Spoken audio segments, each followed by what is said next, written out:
Hello students, I'm Param Suman, your AI teacher.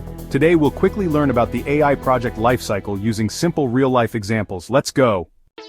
AI project lifecycle is the step-by-step process to build AI solutions, just like following a recipe while cooking.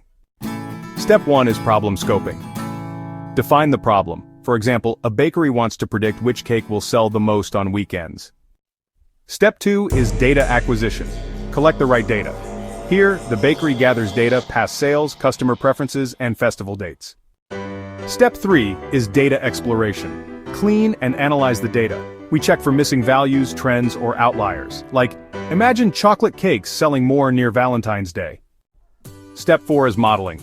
Build an AI model to make predictions. Our model predicts which cakes will sell more on which days. Machine learning is all about learning from past data to predict the future. Step 5 is evaluation. Test the model. If it works well, the bakery uses it every weekend. If not, we improve it. That's the AI project lifecycle, just like solving real-world problems step by step, from identifying the problem to solving it with AI. This is Param Suman signing off. Keep learning, keep innovating, let's build the future with AI.